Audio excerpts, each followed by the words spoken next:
제가 5년 전에 뉴욕타임즈를 시작할 때 첫 멘트가 그거였어요. 저는 이명박 대통령이 싫습니다.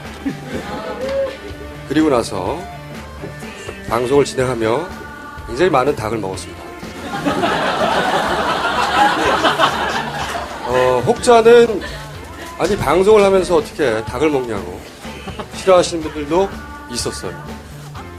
그래서 이번에는 아예 닭집을 차렸습니다. 앞으로 이 닭집에서 닭을 열심히, 굉장히 익숙한 얼굴입니다. 과거 그를 둥이라고 불렀어요. 귀염둥이.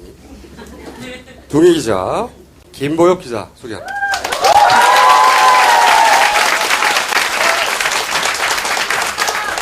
원래는 그 시사게이트를 진행하면서 그거를 좀 많이 지웠었거든요. 그리고 그렇게 불렀다고 하지만 처음에 그렇게 부른 사람은 김어준 총수였습니다. 김어준 총수가 부르니까 그렇게 따라 부르는 사람들이 조금씩 늘었어요. 하지만 저는 그 이름을 이제 더 이상 원치 않습니다. 그러므로 그거는 잊어주시고요. 생각해보니까 길게 얘기하지 말까요? 네. 아무튼 닭집에서 닭은 네. 특정 인사를 지칭하는 건 아니죠? 아닙니다. 네. 그냥 보통 명사 닭이죠? 그렇죠. 닭은 매우 여러 가지 방식으로 요리할 수 있다. 앞으로 말 나온 김에 닭 요리 레시피도 저희가 접수하겠습니다. 이렇게 하면 닭이 맛있다. 동영상으로 찍거나 사진으로 보내주시면 저희가 코너 하나 장만해가지고 요리 소개도 하겠습니다. 자, 제 인사말 마무리 짓겠습니다. 김어준 총수와 송채경화 기자와 함께 이 쇼를 꼭 필요하고 재밌는 닭집 쇼로 만들 수 있도록 저도 힘을 보태겠습니다. 고맙습니다.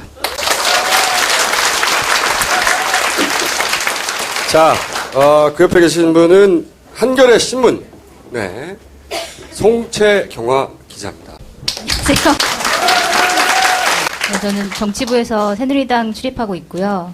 사실 이렇게 많은 분들 앞에서 뭐 이런 거 진행하는 게 처음이어가지고 좀 얼떨떨한데 앞으로 재밌게 잘 해봤으면 좋겠습니다. 감사합니다. 이야기하는 걸 들어보니까 오래 가진 못할 것 같아요. 자, 한겨레에서 이렇게 얘기를 했어요. 한겨레 TV 부장님이 첫 프로그램의 조회수가 20만이 안 나오면 프로그램을 내리겠다. 웃기고 있다라고 말하고 싶습니다. 자, 그러므로 이 방송이 업로드 되면 여러분들은 한 사람당 10회 이상씩 클릭을 해주시기 바라고. 자, 코너를 또 저희 PD가 만들었어요. 송채경화 기자의 KFC 이슈 브리핑이라는 코너. 자, 이 코너부터 먼저 보시겠습니다.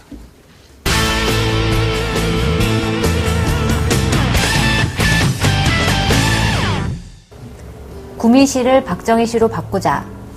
새누리당의 박승우 경북도지사 예비후보가 이런 제안을 해서 논란이 일고 있습니다.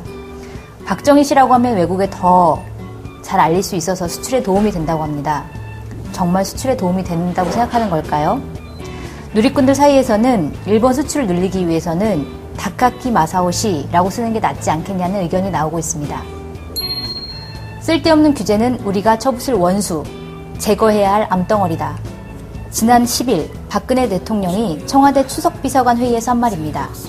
마치 북한 방송에서 하는 것 같은 강한 표현인데요. 집권 2년차에 눈에 보이는 성과를 내야 하는 상황에서 박근혜 대통령이 참 절박했을 것이라는 분석입니다. 그런데 박근혜 대통령의 지난 1년을 보면 자신의 성씨처럼 박이 많습니다. 통일은 대박, 인사는 쪽박, 경제는 명박, 서민은 피박.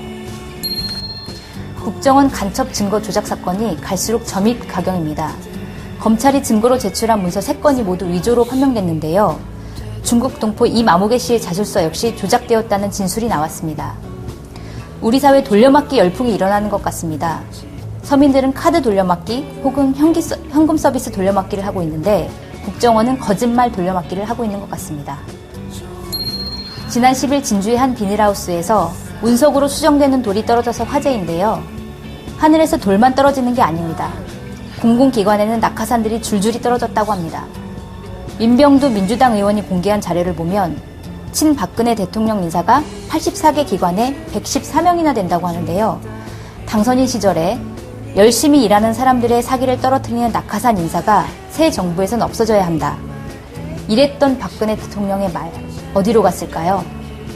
지금까지 KFC 이슈 브리핑이었습니다. 본격적인 오늘 이슈를 이야기하기 전에 이 KFC에 대한 문의가 많습니다. 제목이 무슨 뜻이냐? 뭐 FC를 많이 쓰는 데는 코리아 풋볼 센터 뭐 이렇게 할 수도 있고요. 근데 이제 내곡동에서 오신 분이 있는지 모르겠는데 그런 분들 입장에서 보자면 또 이 조어를 할 수 있어요. 코리아 페더레이션 오브 커뮤니스트. 그분들이 보기에 다 공산당이잖아요. 이게 재밌으라고 한 말이에요? 굉장히 재밌는 말이에요. 실패했고요. 켄터키 프라이드가 아니라 켄터키 플라이드. 켄터키에서 난 적이 있는 닭. 켄터키 비행닭이라고 할 수 있죠. 응? 또는 켄터키 프리치킨. 켄터키 자유닭연맹. 켄터키 주에서 항의할 경우에 저는 한글로 바꿀 생각입니다. 그 K는 영어가 아니라 겐터키. 인칭 대명사죠. 겐은 터키산 치킨이라는 뜻입니다. 터키산 닭 공동체 정도가 되는 거죠. 네. 제목은 얼마든지 바꿀 수가 있는데 가능하면 제목을 바꾸기 전에 협찬 부탁드립니다. 자, 오늘 저희가 첫 번째 시간에 모신 손님은 어렵게 모셨어요. 사실은 이분이 오늘 검찰도 다녀오셨습니다. 최근 언론 지면을 가득 메우고 있죠. 네. 언론에서는 서울시 간첩 증거 조작 사건이라고 자꾸 주장하는데 아닙니다. 서울시에서 조작했다는 건가요? 말이 안 되잖아. 그죠? 간첩이 스스로 조작했다는 거예요? 말이 안 되잖아. 이건 국정원 조작 사건. 이 사건의 당사자인 유우성 씨를 직접 모셨습니다.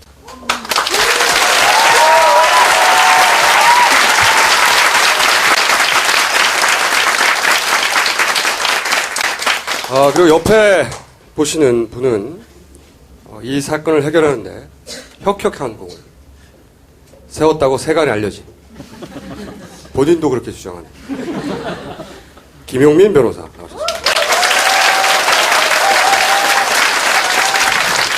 네, 저렇게 준수한 용민이도 있군요. 네, 살이 살짝 빠진. 이 사건이 사실은 생각보다 복잡해요. 왜냐하면은 지명도 너무 많이 되고요.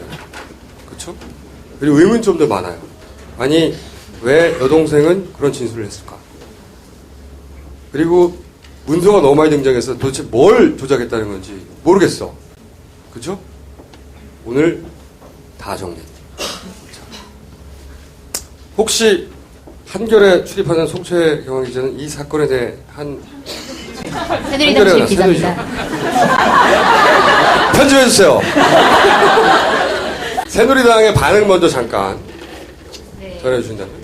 새누리당 같은 경우에는 처음에 이제 간첩 사건이라고 처음 나왔을 때 이제 간첩이 있다 이러면서 그것만 부각시켜서 얘기를 했고, 그 다음에 조작 사건이 이제 본격적으로 터졌을 때 그때는 이거는 조작이 아니다라고 단언을 하는 이제 브리핑도 하고 막 그렇게 많이 했었어요.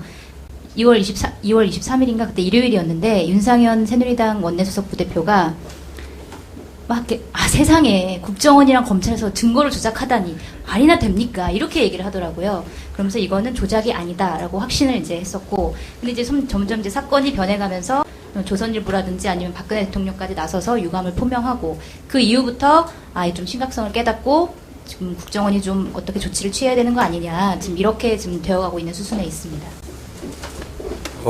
편집해 주시고요. 자, 뭐가 좀 부족한가요? 더 설명을 해드릴까요? 얘기 쭉 진행하다 다시 한번 물어볼게요. 네, 알겠습니다. 임팩트 있게 전달해 주세요. 이 정치부 기자를 오래 하신 김보엽 기자는 이 사건을 어떻게 보십니까? 잘 보고 있습니다. 편집해 주시고요. 지금 새누리당 입장 얘기를 했는데 그거는 이제 그쪽도 얘기를 하잖아요. 몇몇 증거들이 조작이 됐다. 그런데 서류 몇 장 조작했다고 이미 간첩인데 간첩인지 아닌지가 중요하지 그까지 서류 몇 장 뭐 위조했다고 그게 큰 문제가 되느냐 이런 식으로 얘기를 하고 있죠. 그 서류로 간첩을 만든 건데 그 서류 외에는 아무것도 없어요. 그렇죠? 앞뒤가 안 맞는 하지만 그다지 쓸모없는 그럼 편집하시고요. 자 그러면 이 사건을 한번 차근차근 짚어보기로 하겠습니다. 처음부터 이 사건은 몇 가지 스테이지가 있어요. 첫 번째 1심이 무죄된 건 아시죠? 1심이 무죄가 됐는데 이게 첫 번째 스테이지예요. 이때까지만 해도 사람들의 주목을 그다지 끌지 못했습니다. 이 사건이 시작된 게 언제입니까? 언론에 최초 보도된 거는 뭐 작년 1월 20일경쯤에 동아일보에서 서울시 공무원이 탈북자 출신의 서울시 공무원이 탈북자 정보 10,000명의 정보를 북한에 넘겼다라고 해서 대서특필했고 굉장히 새 벽두부터 아주 큰 충격을 가져다 줬죠. 그래서 사건이 진행이 2월 26일경에 검찰이 공소제기를 해서 1심이 진행이 되고 8월 22일에 1심에서 전부 무죄가 선고됐습니다. 그 국가보안법 위반 간첩 혐의에 대해서 전부 무죄가 선고됐습니다. 1심에서는 검찰이 얘기했던 가장 유력하고 유일했던 증거가 여동생의 진술, 여동생이 오빠가 간첩 행위를 했습니다라고 했던 허위 자백이 있습니다. 그 허위 자백이 여동생이 나중에 법정에서는 내 말은 고문을 당해서 국정원 직원으로부터 고문을 당해서 나는 어쩔 수 없이 이렇게 얘기했습니다라고 해서 진술을 번복했고 결국에 이제 그것 때문에 무죄가 나왔는데요. 1심 무죄 이후에 항소심에서 검찰과 이제 국정원은 이제 이를 갈았을 것이고요. 어떻게든 여기서 반전을 깨야 되는데 무엇을 할까 하다가 결정적으로 생각을 한 것이 유우성 씨가 간첩, 북한에 미립북을 해서 간첩으로 포섭됐다라고 했던 시기에 마치 실제 진짜 북한에 갔다 온 것과 같은 출입경 기록 이것을 이제 증거로 냈습니다. 그래서 이제 변호인과 검찰이 굉장히 위조 여부 공방에 대해서 좀 많은 법정 싸움이 있었는데 중국에서 발급받았다고 했으니까 중국 당신네가 이게 진짜 발급한 게 맞는지 그래서 저희가 이제 사실조회 신청이라는 것을 합니다. 저희가 제출했던 출입경 기록 진본과 검찰이 제출한 출입경 기록 위조본 이것들을 다 모아가지고 중국 정부에 물어봤습니다. 그랬더니 중국 정부에서 올 2월 14일 날 검찰이 낸 문서 3개는 모두 다 위조다 라고 답변이 왔고 변호인이 낸 문서 2가지가 있었는데 그 2가지는 모두 다 적법하다 그리고 그 내용도 다 맞다 라고 이렇게 답변이 왔습니다. 변호사님 제가 질문할 때 짧게 답변해주세요. 함부로 그렇게 길게 하지 마시고요. 그러니까 이 사건이 시작된 거는 2013년 1월부터예요. 그죠? 그러면서 서울시에 누가 있어요? 박씨 아저씨가 있잖아. 서울시에 간첩이 있다 이거야. 한마디로 말하면 그러면 당연히 그럼 박원순이 간첩을 채용한 거야? 이렇게 연결된단 말이죠. 박원순 서울시장이 운영하는 그 서울시 공공기관에 간첩이 활약하고 있다. 근데 제가 한마디 네. 팩트를 정정하자면 그 유성 씨는 오세훈 시장 시절에 채용된 걸로 알고 있거든요. 그거니까요. 그래서 제가 여기서 그렇다면 채용을 언제 됐습니까? 이렇게 물어보면 오세훈 시절에 그러면 제가 이렇게 화내고 이렇게 돼야 되는데 스토리가 자 그러면 그냥 화내는 걸로 하겠습니다. 그래요? 오랜만에 들어보는 오세훈 도수에 꼭 갈 거예요. 제 친구는 어디 있는지 지금. 그러니까 사건 시작은 2013년 1월에 시작됐는데 채용은 정확하게 언제 된 거예요? 제가 채용은 2011년 6월 10일에 발령이 났습니다. 6월. 그러니까 박원순 시장이 2011년 10월에 당선됐어요. 그렇죠? 그리고 오세훈 시장이 자기 관둔다고 그립을 당해서 진짜로 관둬버린 관둔다고 말하기 전이에요. 그렇죠? 그런데 소위 간첩 혐의를 말하는 것은 오세훈 시장 시절이 아니라 박원순 서울시장 시절부터 간첩 행위를 했다고 주장합니다. 그렇죠? 간첩 행위를 했다는 게 총 3번입니다. 2011년 2월과 2011년 5월. 그리고 뭐 1년 정도 쉬었다가 2012년 7월. 이때가 이제 박원순 시장이 계실 때죠. 예, 그때 뭐 했다라고 지금 공소가 제기된 겁니다. 그러니까 이제 오세훈 시장 전 시장 보수의 꼭할 뻔 제 친구 절친 이야기에 속 빠진 거죠. 분명히 채용한 사람 정말로 책임을 묻자면 거기서 따져야 되는 건데 서로 이게 진짜 문제가 있는 사건이라 하더라도 그렇죠? 근데 이제 이 사건을 쭉 기사로 접한 분들의 공통적인 첫 번째 의문은 뭐냐면 친여동생이 오빠가 간첩이라고 진술할 수가 있느냐 이거죠.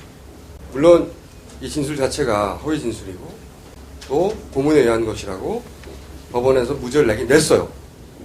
근데 일반적으로는 아니 여동생이 어떻게 그런 얘기까지 할 수 있냐고 제가 가진 첫 번째 의문입니다. 이게 실제로 저도 그랬고 김보엽 기자도 그랬을걸요? 아마 그렇겠죠? 여기 오셨으니까 내일치 한겨레 신문 일면 톡 이거 좀 알려드려야 되잖아요. 제가 미리 보고 왔더니 제목은 검찰도 증거 은닉하고 허위 진술 유도했다.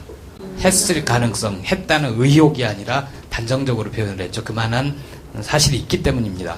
방금 총수가 얘기한 부분이 그 여동생 부분인데 이게 제가 참 좀 그래요. 굉장히 두 분 혹은 여러분들이 가슴 아프고 고통스러웠던 시절을 좀 재밌게 얘기하려는 게 전 참 고통스럽습니다. 그 검찰 얘기 중에 어떤 대목이 있냐면 제 동생분이 국정원에서 한참 이렇게 시달리고 고문도 당하고 해서 국정원이 원하는 대로 다 써줬단 말입니다. 근데 검찰에 와서 다시 한번 조사를 받아요. 검사가 국정원에서 이제 넘어왔으니 편하게 모든 거 얘기해도 된다. 그 진술한 게 다 맞느냐 그랬더니 이 동생분이 그렇게 얘기하는 거죠. 아니에요. 그거 사실 다 허위고요. 진짜는 이겁니다라고 얘기를 했더니 검사가 딱 나가더래요. 굉장히 깝깝한 얼굴로 다시 들어와서 아니 그렇게 하면 내가 못 도와주지. 내가 도와줄 테니까 국정원에서 얘기한 대로 다시 검찰에서도 얘기해라. 그거는 검찰이 이미 사실관계를 파악하고 수사를 했던 검사조차도 다 알면서도 증거를 은닉하고 사건을 조작하는데 적극적으로 개입했다는 거죠. 이런 얘기 듣고 싶으신 거죠? 잘했고요. 네. 제가 지금 총수님 재판도 또 하고 있어서 여기 잘못 말씀하시면 또 재판할까봐 걱정돼서 말씀드리는 건데 그 1심 재판부는 여동생의 그 허위 진술에 대해서 신빙성은 없다라고 판단은 했지만 고문을 당해서 거짓말한 건 아니다라고 판단을 했습니다. 굉장히 좀 약간 모순된 판단을 했는데 저희가 지금 항소심에서 그 부분이 지금 쟁점이 되고 있는 거예요. 그러니까 재판부는 고문을 당해서 그렇게 허위 진술을 했다고까지 인정하지 않았군요. 그렇죠. 말 자체가 말이 안 된다 이런 취지. 앞뒤가 안 맞는다. 네네. 그 정도로. 그래서 제가 사실은 유호성 씨 사건은 김영민 변호사가 충분히 전후 과정을 다 알고 있는데도 불구하고 유호성 씨가 꼭 오늘 사실 검찰 갔다 왔거든요. 오늘도 괴롭힘을 당했고 그리고 가족들도 굉장히 힘들어하고 있고 아버님도 아프다고 하시고 그래서 오늘 못 나오실 뻔했는데 꼭 나오십사 했던 게 뭐냐면 그 얘기를 직접 듣고 싶었어요. 왜? 동생은 아무리 취조를 받고 힘들었다 하더라도 오빠가 간첩이라고 하는 이야기까지 했는지 일반적으로 이해가 잘 안 가서 그 얘기를 직접 들어보고 싶어서 그 대목을 위해서 이 자리에 나오셨는데 한번 물어봤어요? 동생한테 왜 그랬냐고? 사실은 제가 2013년 1월 10일에 긴급 체포가 돼서 그 국정원의 수사가 시작됩니다. 그 앞으로 조금 넘어가면 그 동생하고 아버지는 2011년 7월경 중국으로 완전히 이사 나옵니다. 동생은 중국에서 한 1년 정도로 정착하면서 북한에서 금방 넘어왔으니까 뭐 아무것도 모르니까 그 약간 그 사회에 대해서나 아버지가 몸 상태가 안 좋아서 그 아버지를 좀 돌보면서 한 1년 정도 지냈고요. 참고로 저희 어머니는 그 2006년에 대한민국에 지금 현재 정착해 있는 많은 탈북자들처럼 가끔 저희 어머니랑 저랑도 전화 통화를 합니다. 그 국경지대 가까이 있을 때는 우리가 배 타고 이제 뭐 바다에 나가면 그 어느 정도 지대에 나가면 신호를 받고 전화 통화를 하는 것처럼 북한에서도 중국 전화를 가져다가 쓰면 어느 정도 위치에 있으면 그 신호를 잡고 몰래 전화를 합니다. 북한 정부에서는 그렇게 전화를 하는 걸 잡고요. 그래서 2006년경 저는 저희 엄마하고 전화 통화를 하는 도중에 어머니가 전화가 끊깁니다. 아무 원인도 없이 끊기고 그로부터 24시간이 지나서 저는 중국에 있는 친척들로부터 어머니가 그 전화 통화를 하다가 그 북한 보위부 기관에 그 탐지기에 걸려서 조사를 받다가 심장마비로 돌아가셨다고 하더라고요. 사실은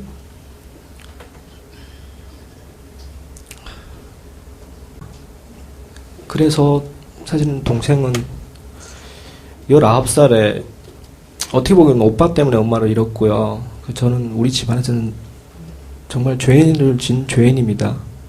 그래서 동생은 학교를 다니다가 그만을 뒀고요.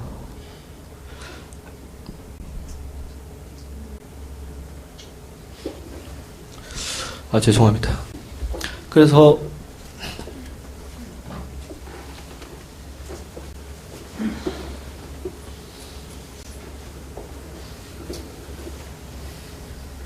몇 년 지난 뒤에 제가 아버지하고 동생을 중국에 데리고 들어옵니다. 왜냐하면 아버지하고 동생을 더 이상 북한에서 고생시키기 싫었기 때문에. 그게 2011년도였습니다. 북한에 있는 집과 재산을 다 팔고 조상들이 묘까지 다 파서 다 없애버리고 다 하장하고 어머니 유고를 모시고 중국에 들어와서 아버지가 몸 상태가 더 이상 안 좋기 때문에 중국에서 치료를 받아야 됐습니다. 그 아버지는 혼자서 중국에서 계속해서 살 수가 없어서 아버지가 옛날에 알던 분하고 교제를 가지면서 장래 앞으로 새엄마 될 수도 있는 분을 만나게 됩니다. 그 1년 뒤에 2012년도경에. 그래서 동생은 더 이상 아버지랑 같이 아버지를 같이 안 있어도 될 것 같은 판단이 들어서 제가 2011년도에 서울시에 들어가서 일을 하고 있어서 제가 돈을 벌 수가 있어서 동생을 데리고 들어오게 되면 사실은 저 때문에 어떻게 보게 되면 학교도 못 다니고 아버지를 모셨고 집안일을 했기 때문에 제가 데려다가 학교도 보내주고 한국에서 좋은 남자를 만나서 시집도 보내려고 했습니다. 정말 너무 오랜 시간 동안 저도 한국에서 10년 가까이 혼자서 살았고요. 그래서 그것 때문에 동생을 데리고 들어오게 됐고 제가 직접 데리고 들어와서 국정원에 신고를 했습니다. 동생을 데리고 왔다고. 그렇게 3개월이 지나서 저는 간첩이 됐고요.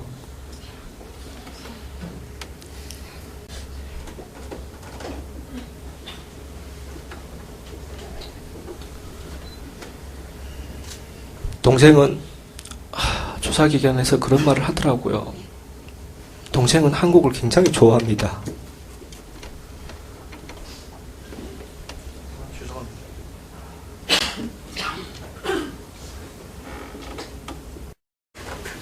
제가 어제 동생하고 전화통화를 했습니다.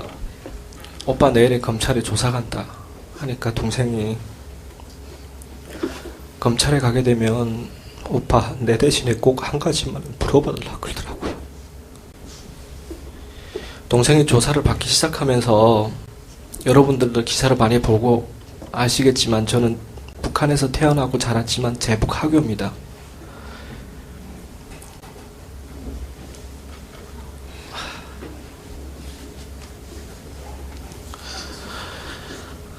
그 동생은 조사기관에서 수사관들이 조사를 할 때 A4 용지라가 하교 류가료라고 써가지고 앞에라 한 장 붙이고 뒤에라 한 장 붙이고 사람들 앞에라 내세워놓고 굴려고 졌다 그러더라고요.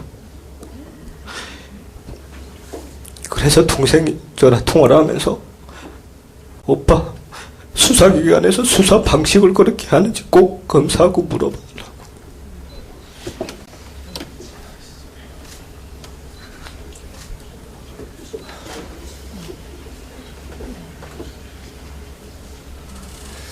거기 쓰라고 한 글씨의 뜻이 뭐예요? 북한에서 살고 있는 제북 하교가 들어왔다고. 그래 동생은 엄청 많이 울었어요. 모르겠습니다. 진짜 수사기관이 그런 방식으로 수사를 해가지고 어떤 사람을 모욕 주고 굴욕 줘가지고 어떤 진술을 그렇게 받아낸 그런 방식이 있는지는 저도 지금도 잘 모르겠고요. 그 동생은 그렇게 조사를, 사실은 저는 국정원에서 20일 동안 조사를 받고 검찰에서 30일 조사를 받았습니다. 그리고 50일 조사를 받았습니다. 서울구치소에서 편지를 쓸 수도 있었고요. 영치금이 있으면 사탕하고 과자도 사 먹을 수가 있었습니다. 동생은 정확히 6개월 동안 179일 동안 혼자서 조사를 받았고요. 매일과 같이 조서를 써야 됐고, 제가 한 4, 5개월 만에 제가 조사를 시작하면서 요구했던 게 있습니다. 처음에 들어가서 날 보고 간첩이라서 무슨 거 어떤 근거로 간첩이라고 얘기하니까 동생이 진술했다 그러더라고요. 동생이 다 얘기했으니까 너도 빨리 얘기해라. 동생하고 대질 수사를 단 한 번이라도 해주면 내가 아니라는 걸 충분하게 증명하고 아니라는 증인과 아니라는 증거를 제가 수도 없이 계속 얘기를 했습니다. 그런데 제가 주장한 거는 하나도 안 받아지더라고요. 검찰에 이송돼서 제가 검사한테 제일 처음으로 얘기한 게가 동생하고 단 한 번만 대질만 시키면 이 모든 것이 거짓말인 것이 증명될 거라는데 그것도 안 이루어졌어요. 동생은 그렇게 얘기를 하더라고요. 아무리 아니라고 얘기해도 원하는 진술 나올 때까지 계속 써야 되고 계속 얘기를 해야 되니까. 동생이 살고 있는 방은 시계도 달력이 없습니다. 시계는 있었다고 들었는데 날짜가 어떻게 가는지도 몰랐고, 또 오빠를 간첩이라고 얘기하는 것 자체가 동생이 그때 심정을 처음에는 저도 너무 안 믿겠는데 나중에 동생 말을 들으니까 너무 힘들어서 동생은 탁상시계에 있는 위리를 깨가지고 자해를 하려고 했다가, 동생분이 조사받을 때, 예. 북한에서 온 김현이도 잘 살고 있지 않느냐. 오빠가 간첩이라는 걸 확인을 하고, 잠깐 들어가서 살다 나오면 김현이처럼 잘 살 수 있다. 이런 회유도 있었나요?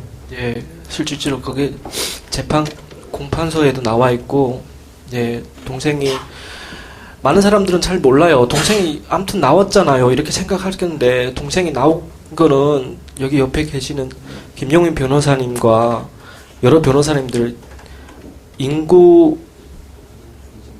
인신구제 신청이라는 재판을 통해서 동생이 나오게 된 겁니다. 제 발로 나온 게 아니라. 그래서 인신구제 재판을 통해서 동생이 그동안에 억울했던 부분이 언론을 통해서 나가기 시작된 거고요. 동생을 취재하는 과정에서 거꾸로 오빠도 다 풀었다. 네. 라고 또 동생한테 얘기를 했다고 하던데, 그것도 동생한테 들어보셨어요?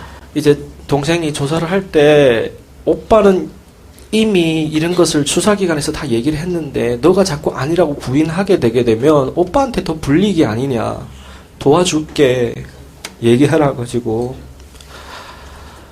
사실은 저는 아버지가 모시고 들어와서 저는 효도를 하고 싶어서 아버지를 모시고 들어왔습니다. 여러분들 다 가족 있잖아요. 저도 아버지를 효도해서 중국에 모셨는데 아버지는 1년도 안 된 사이에 10년 이상을 늙었고, 사실은 콩팥에 종양이 생겨서 수술을 해야 되는데 재판 때문에 수술도 못하고 있고, 검찰은 공소유지를 하겠다고 계속 그리고 있고, 그래서 여동생이 고문도 당했다고 나중에 보도가 됐는데 그 내용은 뭐예요? 동생이 초식에 처음에 들어갔을 때 여자 수사관하고 남자 수사관이 있었다고 합니다. 남자 수사관은 그 머리를 때렸다고 하고 여자 수사관은 머리를 이렇게 머리 여자가 조금 기니까 머리를 잡아당기면서 그렇게 수사를 했다고 그러더라고요. 초기에. 사실은 저는 그런 얘기를 했을 때 처음에 동생 기자회견 통해서 그런 얘기 나왔을 때 저는 너무나 쇼킹했고요. 지금은 사실은 21세기에 2013년도 과연 이런 일이 일어날 수 있는지 도저히 저는 이해가 돼요, 이제. 요 이야기는 여기까지 하기로 하고, 그리고 어려운 자리에 직접 얼굴을 내고, 이렇게 많은 분들이 오신 자리에서 얼굴을 직접 내고 인터뷰를 하는 건 처음이에요. 여기까지만 하고 이제 나가실 건데, 박수 부탁드립니다.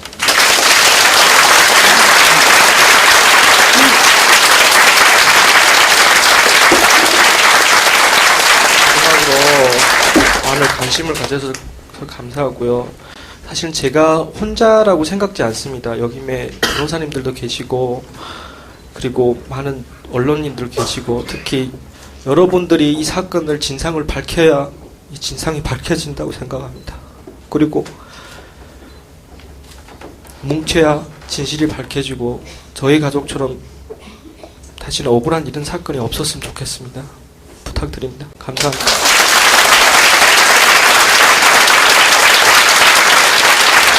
그리고 이제 사건은 사실은 이 정도 됐으면 끝날 줄 알았는데 2라운드가 시작돼요. 아까 이제 김용민 변호사께서 두서없이 얘기했던 전혀 귀에 들어오지 않는 요약이 있지 않습니까? 이제 항소심이 벌어진 거예요. 항소심이. 두 번째 재판. 여기서는 첫 번째로 서류 공판 위원이 벌어져요. 아까 여러 가지 서류가 등장했잖아요. 딱 한번 정리해 드릴게요. 중요한 서류가 5개가 등장합니다. 5개. 첫 번째 서류. 제가 여기 적어놨어요. 저도 못 외워가지고. 일단 국정원이 검찰에 건네서 법원에 제출된 국정원이 만든 아직까지 만드냐고 하지 맙시다. 국정원이 제출한 서류 3가지 중요한 거. 첫 번째 활용시 외워두세요. 활용. 언론에서는 허룽이라고도 합니다. 같은 데인지 몰라 헷갈려. 그래서 활용시 공항국 입경관리과 졸라 어려워요.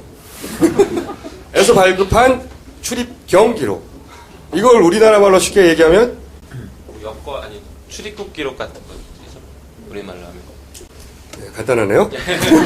두 번째는 또 활용시 공항국에서 발급을 하고 맞나요 이게? 심양에 있는 대한민국 총영사관 앞으로 보냈다고 하는 확인서가 하나 있습니다.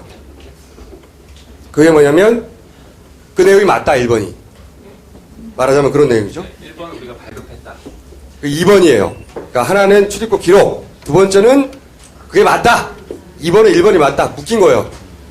그리고 세 번째가 뭐냐면 삼합이 등장합니다. 여기서부터 진짜 헷갈리기 시작해요. 어떤 언론에서는 싼호라고 중국식 발음으로 표기하기도 하는데 삼합. 활용이 하나 있었고 삼합이 하나 있습니다. 이제 삼합 변방 검사창. 뭐야 이게? 여기서 정황 설명서가 나옵니다. 이게 뭡니까? 어려운 거 저한테는 아끼시는데 좀 설명이 필요합니다. 유우석 씨 원본 출입경 기록에 보면은 뭐 이상한 오류가 하나 등장합니다. 2006년 5월 27일 날 북한에서 중국으로 온 다음에 출이죠, 출? 네, 입이죠. 중국 입장에서는 중국 입장에서 입. 중국에 북한에서 들어왔다고? 왔으니까 입. 입. 네. 내가 잡았어.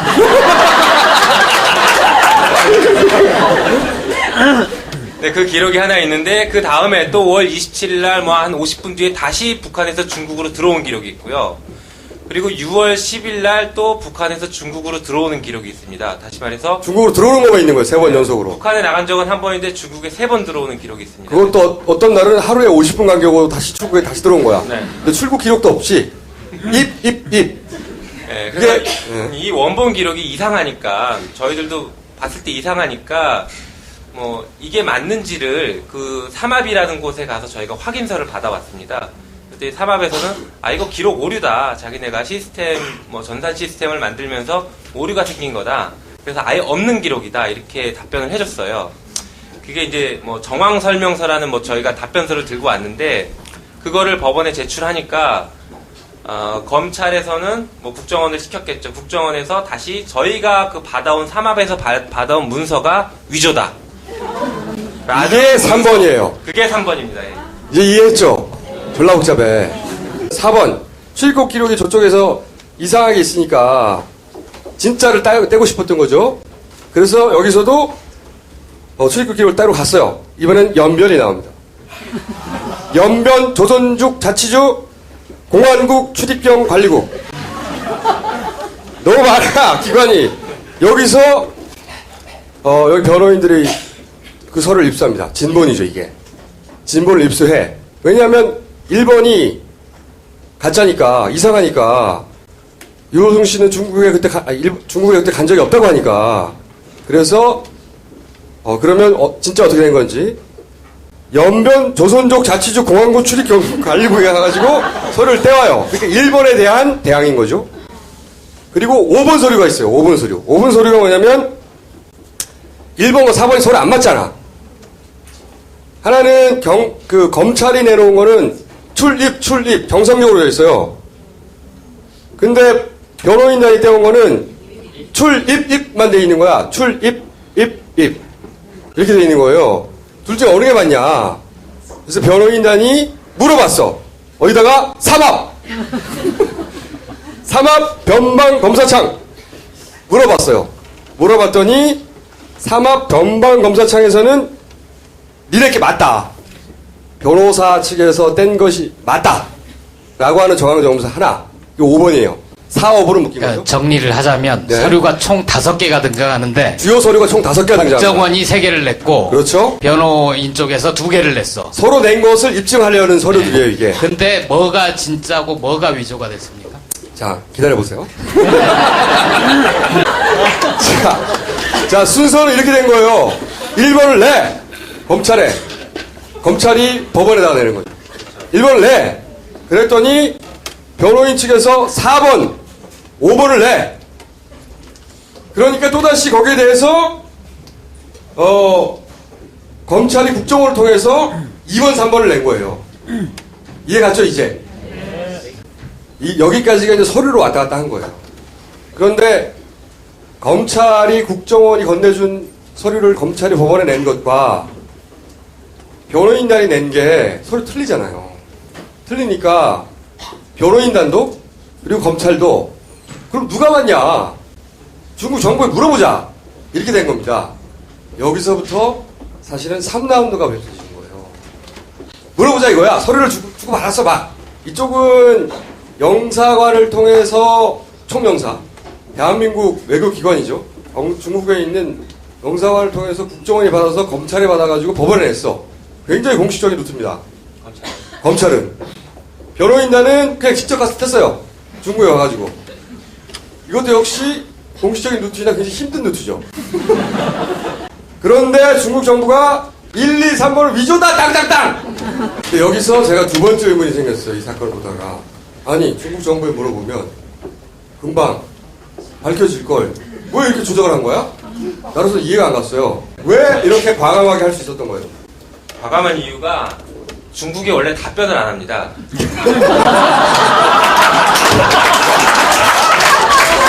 다른 사건에서도 중국에 물어보면 중국이 답변을 안 합니다. 그런데 이 사건에서도 사실은 저희도 답변 올지 기대 안 하고 물어봤고 검찰도 자신 있었던 거야. 자신 있어. 사실은 저희가 먼저 물어봤고 검찰이 몇 년 뒤에 올 거라고 그렇지. 검찰이 저희가 물어보니까 자기는 가만히 있으면 안 되니까 3일 뒤에 물어봅니다. 자기들도. 네. 그래서 양쪽에서 물어본 거예요. 저 답변 안 올 줄 알고 물어봤는데 갑자기 답변이 옵니다.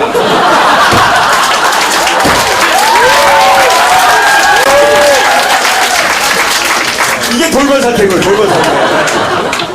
이게 계획이 없던 일이거든요. 답변이 왔다는 게 이게 그러니까 국정원 입장에서 보자면 계획이 틀어지기 시작한 거예요. 중국이 내정 간섭한 거 아니에요?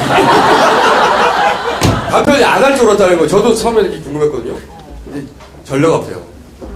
중국 정부가 이렇게 국내 한국의 재판 관련이나 이런 관련해서 뭔가 조회를 하면 답변 안 해준대요. 이번에는 한 거야. 아마 소리가 너무 많아서 그럴 거야. 뭐 이것도 틀렸고 이것도 틀렸고 다 틀렸잖아 이거 씨발. 그리고 막 변호사도 물어보고 검찰도 물어보고 막 다 물어보니까 위조. 그러니까 국정원이 제출한 서류들은 다 위조라고 하라. 이게 끝난 거잖아. 정상적인 국가였으면 여기서 다 게임 셋 하고 재판 다 끝났어야 돼요. 재판 새로 시작해요. 그렇죠. 이제는 위조범이 누구냐고 잡아내야 되는 거지. 그러나 여기는 대한민국이고 그래서 우리 KFC가 있는 거잖아요. 근데 위조에 대해 디테일도 좀 재밌습니다. 위조, 그러니까 문서가 왔는데 팩스로 온 거 있잖아요. 네. 2번 문서. 2번 문서. 그러니까 1번 문서는 미리 냈고, 그렇죠? 2번 문서는 변호인 측에서 4번, 5번을 냈잖아. 1번 틀렸다고. 그랬더니 2번, 3번이 옵니다. 근데 2번 문서가 어떻게 됐다? 팩스 번호가. 네. 이제 이번 팩스가 오는데, 아까 말씀하신 뭐 활용해서 1번 문서를 우리가 발급했다라는 팩스가 옵니다. 그런데 그 팩스가 활용해서 우리나라 선양 총영사관으로 오는데, 활용해서 보내면 활용시 공안국의 팩스 번호가 찍혀서 오는 게 정상인데, 이상하게 갑자기 9680이 2000번이라고 지역번호 없이 옵니다.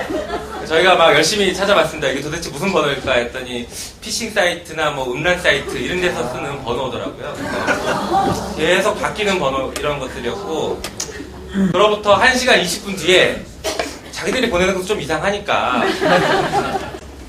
활용시 공안국의 대표 번호를 보내야 되는 거 아닌가 이랬던 것 같아요. 1시간 20분 뒤에 갑자기 활용시 공안국의 대표 번호로 똑같은 팩스가 들어옵니다. 그런데 뭐 이렇게 했으면은 하나만 내면 되는데 검찰이 바보같이 2개를 다 했습니다. 바보! 12월 5일날 9680에 2000번 팩스를 냅니다. 그때까지는 자기들은 문제를 몰랐던 네. 거예요. 사실은 저희도 몰랐어요. 그냥 팩스가 왔나 보다 했죠. 그런데 그 다음번에 서류를 한 번 더 내면서 강조를 합니다. 우리는 활용시 공안국으로부터 정식으로 받았습니다라고 의견서에 쓰면서 활용시 공안국 번호를 기재를 합니다. 앞에 걸 어떡하라고 그러면. 그래서 저희가 확인을 했죠, 이제. 그때서야 확인하게 된 거예요. 네. 보니까 2개가 왔고 2개를 보니까 활용시 공안국 대표 번호 강조했는데 앞에 걸 보니까 시각이 다르고 번호가 다른 거예요. 그래서 저희가 이제 이 부분을 위조 주장을 강력하게 했습니다. 그리고 여기서 문제가 되는 건 뭐 아시겠지만 팩스는 보내는 사람이 발신번호 지정 가능하거든요. 그래서 저희도 한번 해봤습니다. 저희 사무실에서 가짜 활용시 공안국이라고 타이핑해서 활용시 공안국 대표 번호로 해서 다른 변호사 사무실에 보냈습니다. 팩스를. 뭐 그대로 가져 0433 해가지고. 그래서 그거를 증거로 냈습니다. 법원에. 이거 아무나 할 수 있습니다라고. 김 변호사님, 질문. 자기가 잘했다는 거예요. 또 많은 사람들이 좀 의문을 갖는 대목 중에 하나가 영등포 한 호텔에서 자살을 시도한 그분, 네.